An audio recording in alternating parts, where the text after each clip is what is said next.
ny fahafatesana ny fandevenana ny Kristy ny fitsanganana tamin'ny maty dia tranga anankitelo ataontsika hoe anankiroa fa anankitelo ihany koa miampy amin'ilay fanevenana izay tsy nosarahan'ny apôstôly mihitsy rehefa miresaka ny momba ny filazantsara sy Jesosy Kristy izy ary tsy tokony hosarahantsika ihany koa izany. Ny fahafatesana dia aseho kokoa tamin'ny zavatra niarahantsika nanao teo no tarihiny pasteur Tsito isika tao anatin'ny fahatsiarovana atao zao fahatsiarovana dia niaraka natsiaro ny fahafatesantsika tao amin'ny fanasan'ny tompo ary rehefa avy eo ihany koa ny fitsanganana dia aseho sy amafisina amin'ny alalan'ny batisa. Anao an'izany tsika rehefa avy eo misy fitonany maherin'izany vonina iroso amin'ny batisa rehefa avy eo. Fa izao 2 taona lasa zay tsy nampoiziny ny mpianatra ho faty Jesosy. Nataoko aloha hoe herinandro mialohan'ny nahafatesana dia senario hafa mihitsy no mitranga fankalazana fiderana hozana dia raha fieritreretany reto mpianatra reto an' Jesosy dia hoe ilay nanao soa, ilay navita zavatra tsara, ray napahiratra ny jamba, nampiteny ny marenina dia izy hoe no hovonoiny indrindra fa ilay nanangana ny maty tsy tokony ho faty zany izy. Tsy indray mandeha tsy indroa fa mety intelo nampitsangana ny olona izay maty ho amin'ny fiainana Jesosy dia izy ve no maty. Fa mbola tsy nampoiziny mpianatra ihany koa hoe hitsangana Jesosy. Rehefa maty Jesosy dia tamin'ny alahelo lehibe no nandehanan'ny mpianatra. Tsy nieritreretiny, tsy tonga tao anatin'ny sainy ny teny izay niteneniny Jesosy Kristy hoe hitsangana izy afaka telona. Ireo fanoharana, ilay fanoharana izay hanonomena ny tsy mino hoe ny fanoharana tamin'ny Jona ilay 3 andro sy 3 alina tao akibon'ny hazan-drano lehibe. Tsy nieritreretin'ny mpianatra, tsy nieritreretin'ny olona fa hitsangana izy. Kanefa dia ambarany soratra masina fa velona ilay Jesosy tsika. Foana ny fasana ny hiran'izany isika. Ary tsy misoratra masina ihany ny vavolombelona izany fa mijerenao ny manodidina anao rehetrarehetra. Ny akabeazantsika anatin'izao efitrano izao dia vavolombelona zany herin'ny fitsanganana izany satria nanino rehefa nandray azy dia nomeny hery ho tonga zanak'Andriamanitra dia ireo izay mino ny anarany. Ny fahafatesana ozy izy ako teo hoe singa anankitelo izay tsy tokony ho sarahantsika dia ny fahafatesana ny fandevenana azy ny fitsanganana tamin'ny maty. Ny fahafatesana no nanaovany fanavotana ao antsika. Ny fandevenana azy no manamarina izay fahafatesana izay 3 andro izy tao anatin'ny fasana. Ary ihany koa nahatanteraka ny soratra masina ny momba ny faminaniana an'izany hoe andevenana ilay Kristy izany. Fa ny fahatelo, ny fitsanganana dia manamarina ny fihiziny. Ahoana ozy izy ny Romanina 2:4 ary naseho tamin-kery. Inona io tamin-kery io? Nanehoana tamin-kery io ny fitsanganan'i Jesosy Kristy tamin'ny maty no fanehoana amin'ny kery an' Jesosy ho zanak'Andriamanitra araka ny fanahin'ny fahamasinana tamin'ny fitsanganany tamin'ny maty dia Jesosy Kristy tompontsika. Noho ny fitsanganana dia mitombona ny toroteninay, mitombona ny toroteny araka ny soratra masina rehetra, araka ny tenin'Andriamanitra rehetra. Tahaka ny lazain'i Paoly hoe foana ny toroteninay ozy izy raha tsy natsangana Kristy. Ary ny fitsanganana tamin'ny maty dia manome atsika fanantenana, izay fanantenana tsy mahamenatra. Tesalonianina 2:1-4 ary tia no amehezako an'izay fampijirana any amin'ny toroteny androany izay. Hoy David Gotsika izay mpampianatra soratra masina anankiray, ny azo fijaliana ozy izy no paiement na fandoavana ny amin'ny famonjenantsika fa ny fitsanganana tamin'ny maty no reçu ny amin'ny famonjenantsika ny azo fijaliana no paiement ary ny fitsanganana tamin'ny maty no reçu izany. Tiako ianao raha hamatika ny baibolinao ao amin'ny Romanina 9:9 ka hatramin'ny 2:1. Romanina 9:9 io Romanina 9 vao nidiavisika vao tsy ela tamin'ny famakina ny tenin'Andriamanitra dia ndao ho ao isika. Fa ianareo tsy ao amin'ny nofo fa ao amin'ny fanahy. Raha ny fanahin'Andriamanitra no mitoetra ao anatinareo. Fa raha misy kosa tsy manana ny fanahin'i Kristy dia tsy azy izy. Fa raha Kristy no mitoetra ao anatinareo, na dia maty any aza ny tena no ny ota dia fiainana kosa ny fanahy no ny fahamarinana. Ary raha ny fanahiny izay nanangana ny Jesosy tamin'ny maty no mitoetra ao anatinareo, dia izay nanangana ny Kristy Jesosy tamin'ny maty no hamerona ny tenanareo mety maty amin'ny fanahiny izay mitoetra ao anatinareo. Averiko indray eo 1:20 io mba hitoerana izy any anatin'ny fosiny saintsika tsara. Ary raha ny fanahiny izay nanangana ny Jesosy tamin'ny maty no mitoetra ao anatinareo, dia izay nanangana ny Kristy Jesosy tamin'ny maty no hamelona ny tenanareo mety maty amin'ny fanahiny izay mitoetra ao anatinareo.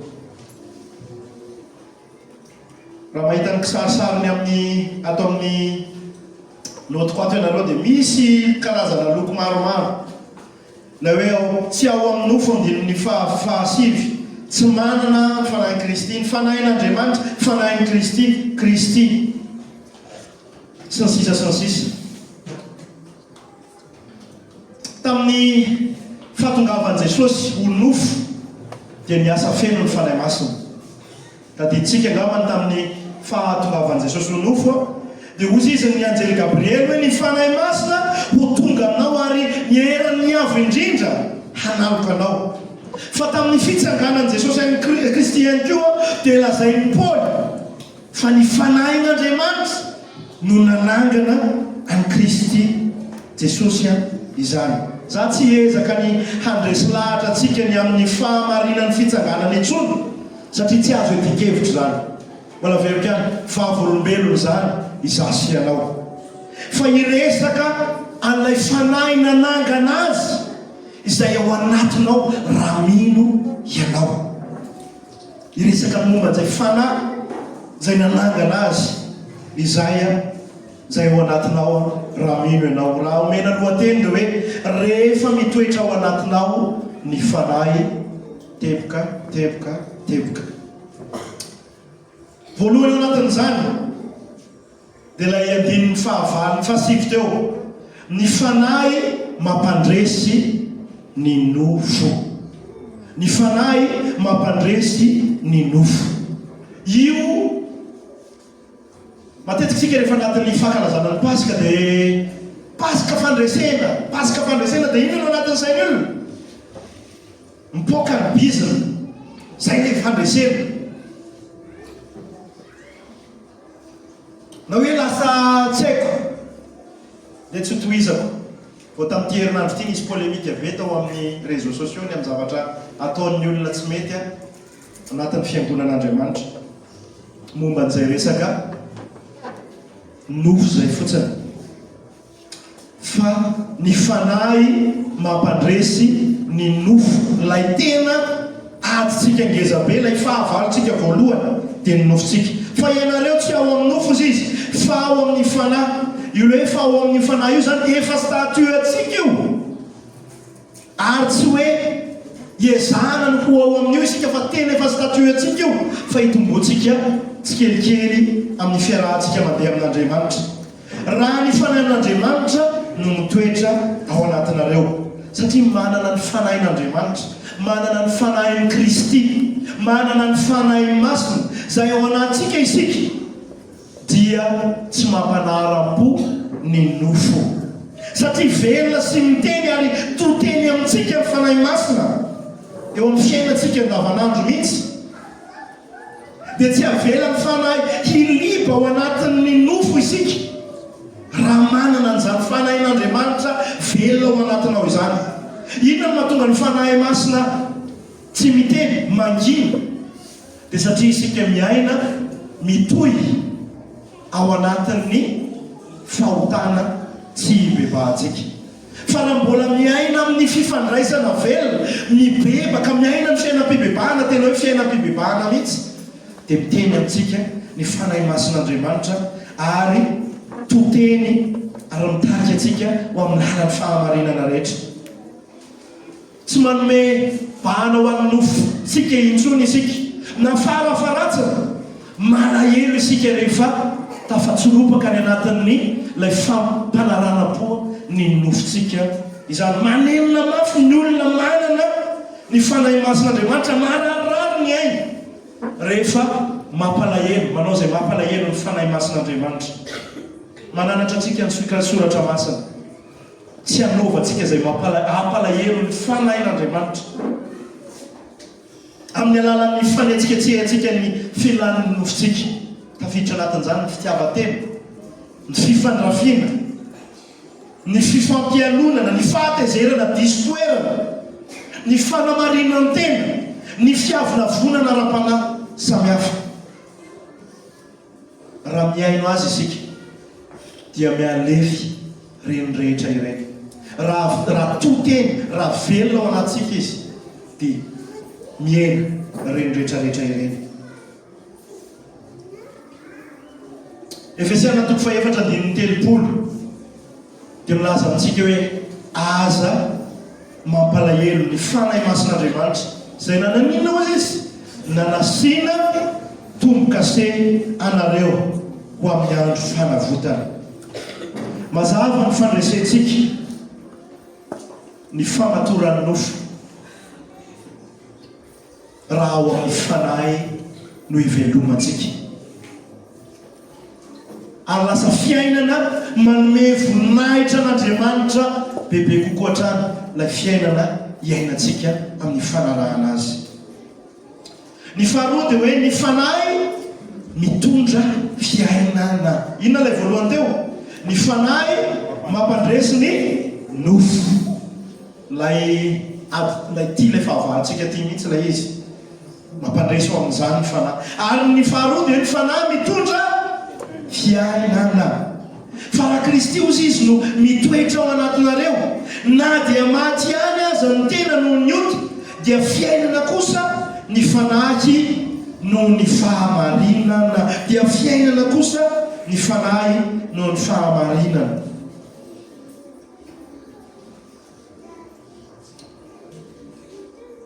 Jesosy Kristy nefa nampanatenantsika raha lasa nabavy hoe izay mino azy na dia ho faty azy dia mbola ho velona ihany.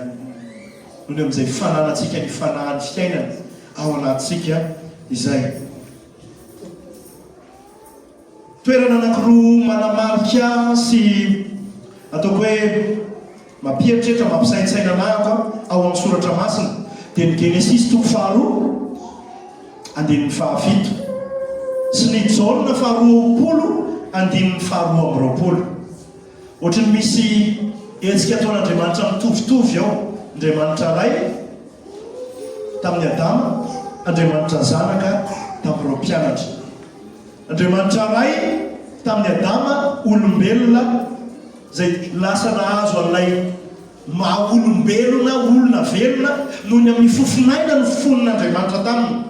Ary ireto mpianatra rehefa nofofony Jesosy fofinaina nandray ny fanahy masina dia teraka amin'izay maha-olom-baovao anireto mpianatra ireto izay.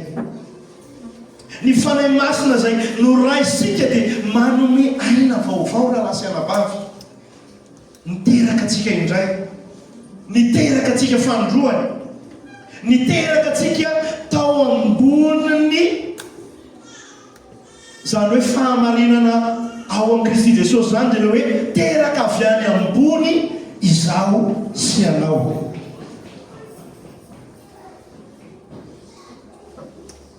Izay ny tena fiainana, izay le fahateraham-baovao izay atolotry ny fanahy masina amintsika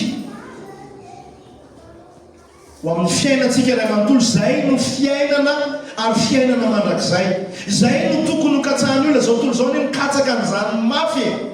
Fa no ny fahasoavan'Andriamanitra dia ianao no manana an'izany fiainana izany noho ny amin'ny fiasan'Andriamanitra atao aminao nandresy lahatra anao ny amin'ny Jesosy Kristy ilay mitondra fiainana. Dia avy amin'ny fanahy io no mitondra fiainana tena izy ho atsika tsiraray avy. Ao aloha izy Jesosy Kristy midevolo tsy ho avy raha tsy aninona koa, aninona ihany koa andringana no zay fa ahoana izy fa za kosa ho avy ananany fiainana be dia be. Dia io fiainana be dia be koa mbola misy interprétation hafa ihany koa ay vola be na fahasalamana be foana fa ilay tena fiainana dia ilay fifandraisana velona amin'Andriamanitra. Tsy haiko ianao raha miainana zany fifandraisana velona amin'Andriamanitra izany, hoe miresaka aminao izy, miteny aminao izy, mananatra anao izy, manoro anao ny lalany fahamarinana izy, mampirisika anao izy, manome fanamby anao izy, mieny.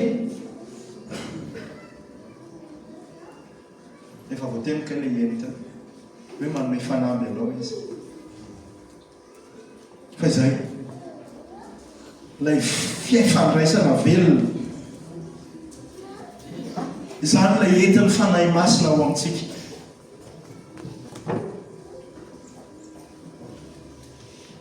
Ary rehefa ao anatsika io fanahy io dia miova avy ao anaty hita ety ivelany isika. Tsy no mifanohitra amin'izay satria tsy filazantsara mbola verika ny fandraisahako zany tamin'ny zoma, fa ny filazantsara dia lay ao anaty no hita ety ivelany fa tsy mifanohitra amin'izay hoe ety ivelany eritreretina anovany any anaty. Betsaka nefa antsika no mandefa ny sarety mialohan'ny omby, manao asa mba eritreretina hanamarinana, fa isika no hamarinana dia manao asa. Tandremo fa tena mamatso indrindra ho an'ny zay manao asa fanompona ary zay eto anivon'ny fiangonana reo olona zay ekipan'ny olona dia tena sarotiny amin'izany ny amin'ny fanaovana asa fanompona hoe aleo olona efa nateraka indray no mandray asa fanompona, indrindra asa fanompona pabe maso. Satria maninona indraindray mamitaka atsika hoe ay satria zahako efa manao an'izatsy na manao anjarony dikan'izay izy azy zany fa mbotsika tsy voafitaka ao anatin'ny fandrika izany. Fiainana mandrakizay no atolotry ny fanahy izay ao anatsika, fiainana feno lohalan'ny boboky ary ananatsika akse amin'ny fotoana rehetra zany fiainana izany, manomboka amin'ny fahaterahana indray ka hatramin'ny mandrakizay. Dia tena feno fifaliana isika, tsy miankina amin'ny zava-misy ary mahita ery atrehana fahoriana, mahita ery iatrehana fahoriana. Mbola tena te iverina kely foana abiny amin'ny zavatra niainan'ny Lukas fitahiana hoe ao anatiny tamin'ny zavatra taloha nidirana tany amin'ny bloc dia izay telo mirahalahy olo fiangonana niaraka nivavaka ao anazy latsaka ny ranomasina satria tsy sisy nanam-pona nomboka izao taona izao hoe handeha ho any amin'izany lala amin'izany izy, ary tsy fantatra rehefa avy eo hoe ho tafavoaka satria fa hitako nefa na dia latsaka ara ny ranomasina mbola misy fiainana sy misy fifaliana izy, mbola misy fanantenana izy ary mahita ery izy mivady na dia anatin'ny fahoriana azy. Noho izay fiainana atolotry ny fanahy masina miboiboka ao anaty izay. Fahatelo, ny fanahy no maha any Kristy anao. Ny fanahy no maha any Kristy anao. Fa raha misy kosa tsy manana ny fanahin'i Kristy dia tsy azy izy. Araka n'ilay Romana 9:10 izay raha tsy diso azy. Fantatsika fa ny fanahy masina no nanasiana tombo-kase atsika, resantsika tao amin'ny Efesiana 4. Toka anatina fonoteny kely aloha, zahako manokana ary izahay ao anatin'ny ekipan'ny olona dia samy mino hoe samy hafa ny hoe manana ny fanahy masina sy ny hoe feno ny fanahy masina. Samy hafa le hoe manana ny fanahy masina sy le hoe feno ny fanahy masina. Ny mpianatra ohatra rehefa nitsofon Jesosy ny fofinaina dia nandray ny fanahy masina. Fa rehefa mijeritsika ny aty amin'ny asan'ny apôstôly dia hitatsika miverimberina le hoe dia feno ny fanahy masina izy ireo, dia nisy action après an'izay. Ary miverimberina ilay izy, tsy indray mandeha tsy miverina. Dia izay ilay ho anahy manokana ilay hoe fahafeno ny fanahy izay ilaina hiaina ny mpino miverimberina eo amin'ny fiainany mandra-pahafatany na mandra-pahatonga an' Jesosy eny amin'ny ranolanitra. Izay expérience izay ranabavy mangatamin'Andriamanitra. Mikatsarina zany hoe Andriamanitra teo feno ahako dia misy action rehefa avy eo. Ohatra feno fanahy masina i Petera dia nandeha nankariana, nitory ny filazantsara tamin'ny fahasahinana, niteny tamin'ny teny tsy fantatra na nanao an'izatsy na nanao an'izaro.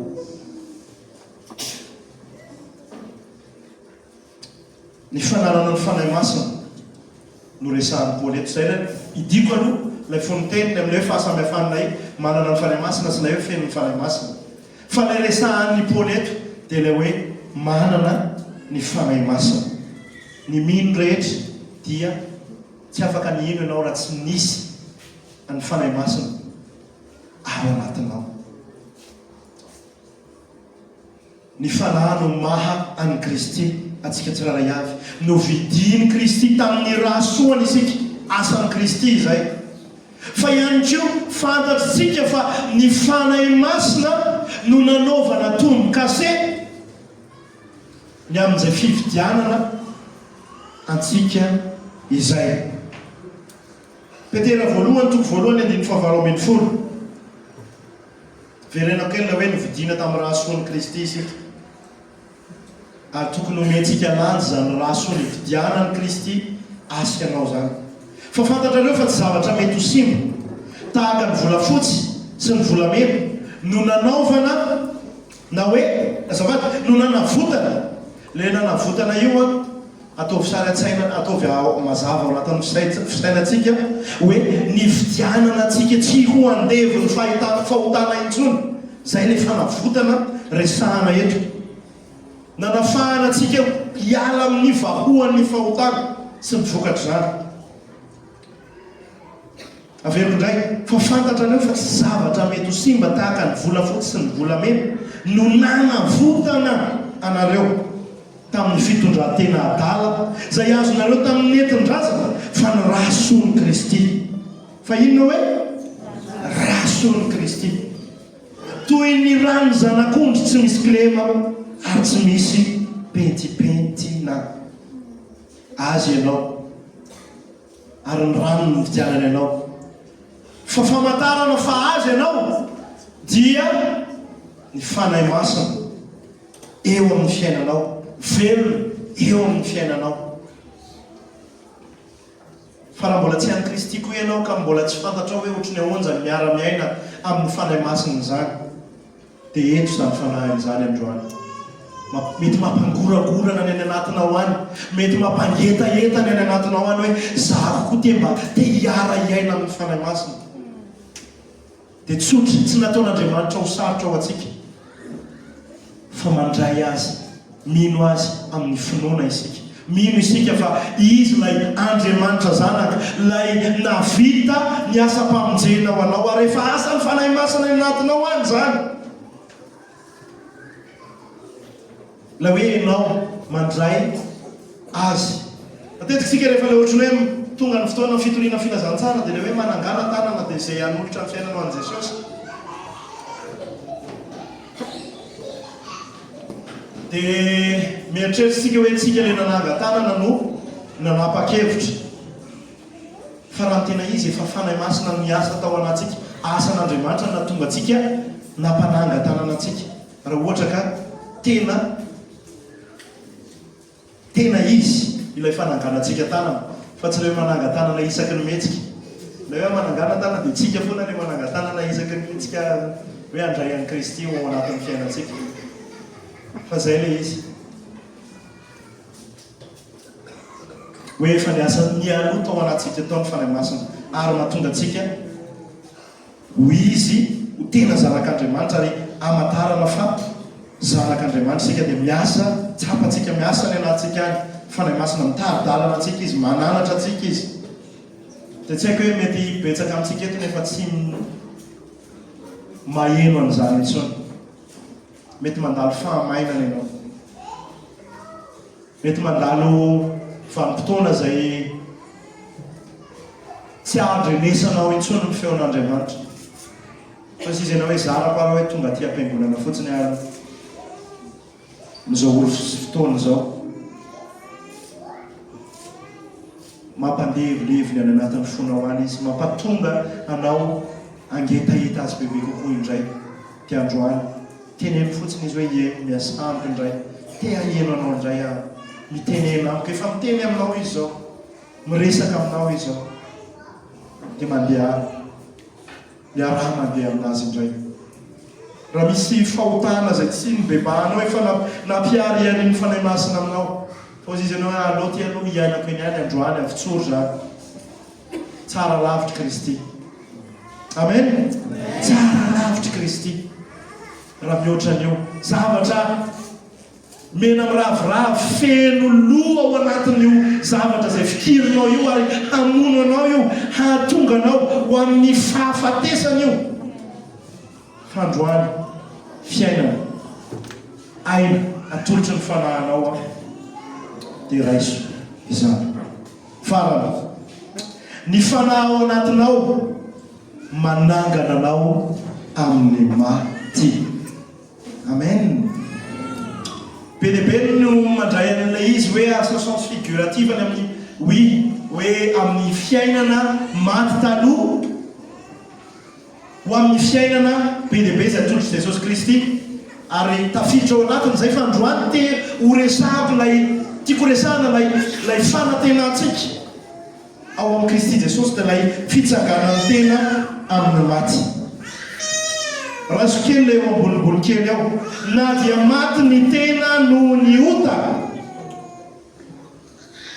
Ary raha ny fanahy izay nanangana an' Jesosy tamin'ny maty no mitoetra ao anatinareo, dia izay nanangana an' Kristy Jesosy tamin'ny maty no amerina ny tenanareo mety maty amin'ny fanahiny izay mitoetra ao anatinareo. Eto isika no tena miditra amin'ilay fankalazan'androany ary tsy ho lava fifamamarana anazy any fa ity ny fanantenana iorenantsika ary iorenantsika mafy. Fiangonana raha izao fiainana izao ihany ny anantenantsika an'Andriamanitra dia mahantra indrindra isika. Fa ilay fiainana manaraka izay ne no fahasoavana ananantsika mihoatra n'izao tontolo izao mitahaka an'izao tontolo izao tsika mety revin'ny fiainana mety lavo ihany ndraindray sy ny sisa sy ny sisa. Fa ny ananantsika dia ilay fanahy masina ao anatsika ilay depo napetraka ho amin'ny fitsanganan'ny tena amin'ny maty, ilay fanananangana an' Jesosy Kristy tamin'ny maty no ao anatinao ihany keo. Alleluia. Tena mampoaka ny loha zany hoe kay tena ilay fanahy mitovy amin'ilay nanangana an' Jesosy mihitsy ny fanahy iny no ao anatinao. Ary io fanahy io lay eny santatry ny lovantsika io araka ny Efesiana 2:1. Fa ihany koa io fanahy io mampianatra antsika ny fahamarinana, mitarika atsika, manome atsika hery joroana ho an'i Kristy, fa ihany koa io fanahy io lay hanangana atsika amin'ny fahafatesantsika ara-nofa mihitsy raha ao amin'i Jesosy Kristy isika, tahaka ny nanangana ny fanahin'i Jesosy no hitsangananao ihany koa amin'ny maty rehefa tonga ny fahafatesana, ary tsy mampatahotra atsika izay fahafatesana. Zay no mahatonga atsika manadroadro ny fahafatesana hoe aiza ifandronanao fahafatesana, fa i Kristy ilay santatra no efa nandresy lay fahafatesana. Izany mahatonga atsika tsy matahotra isika. Azoko tsara mihitsy ny tenen'ny Luka hoe tsara lavitra ny miandry anao ambadika ozy izy, tena azoko tsara mihitsy, satria fatany hoe anana an'ilay fiainana mandrakizay izy, ary santatra n'ilay fiainana tsy manam-pataperana raha ohatra ka nalain'ny tompo. Izay mihitsy ilay fanantenana tokony ananatsika, ary tsy hampatahotra atsika ny amin'ny hoavy rehetra, ny amin'ny fiainana. Mampalahelo zay ilaoza, zay ny tena enjana amin'izy ity. Faly zay mandeha, mampalahelo zay ilaoza, fa izay manana fanantenana miorona ambonin'ny vato lampy, tsy mikoro isika no ilay fanahy ao anatsika ny amin'ny fitsanganan'ny tena amin'ny maty zay. Io fahafatesana io, ilay fahavalo farany tsy maintsy ho resena ao izy, dia resin'ilay mpamonjy atsika, dia miombona fandresena aminy isika izay mino rehetra. Miombona fandresena aminy. Zay ilay andininy iny hoe, andiny amin'ilay iray aza fandronanao iny hoe andresy aho satria efa nandresy anao. Miombona fandresena amin'ilay Kristy atsika isika. Dia iny ilay fanananangana azy tamin'ny maty, iny ihany koa ny ao anatinao, ary iny ihany koa mbola hampitsangana anao amin'ny maty, hanangana anao amin'ny fahafatesana ara-nofo. Efa nanangana anao tamin'ny fahafatesana ara-panahy izy, fa mbola hanangana anao ihany koa amin'ny fahafatesana ara-nofo. Ndao hitsangana isika.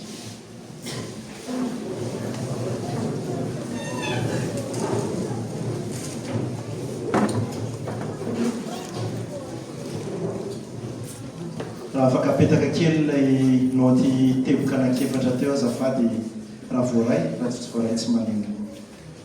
Ny fanahin'Andriamanitra mampandresy ny nofo. Ny fanahin'Andriamanitra mitondra fiainana. Ny fanahin'Andriamanitra no amatarana fa azy ianao, ary ny fanahin'Andriamanitra ao anatinao dia manangana anao amin'ny maty. Ilay fahafatesana atahoran'ny zao tontolo izao. Tsy manery ny faty isika, fa tsy matahotra ny faty. Sahoana? Izay mihitsy tsy matahotra isika, satria fantatsika hoe mbola hanangana atsika indray ilay fanahy. Dao aka fotoana foitsika hisaintsainantsika n'izany rehetrarehetra zany. Dia raiso ampanatretena ny fahamarinan'ny tenin'Andriamanitra, dia avelao zany hanavantsangany anatin'ny saintsika. Mety fampahirezana, mety fampiorenana, mety famerenana, fa avelao zany ilentsika bebe kokoa any anatsika.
Misaotra Jesús.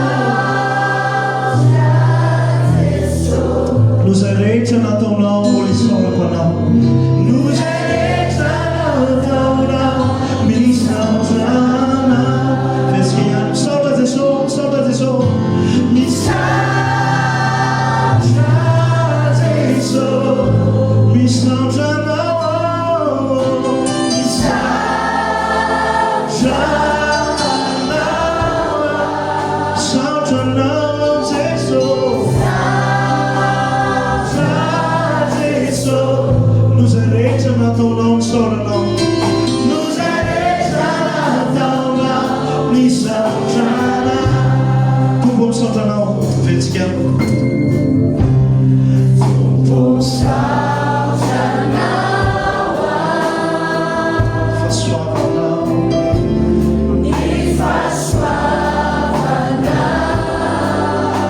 itrafona vaovao sanandro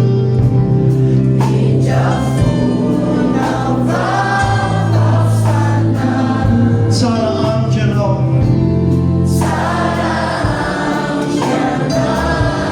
zay rehetra nataonao tsy voatanisako tsy voatanisako fana tonga amisatrana saotra Jesosy saotra Jesosy saotra Jesosy saotra anao saotra anao saotra Jesosy no zay rehetra nataonao misaotra anao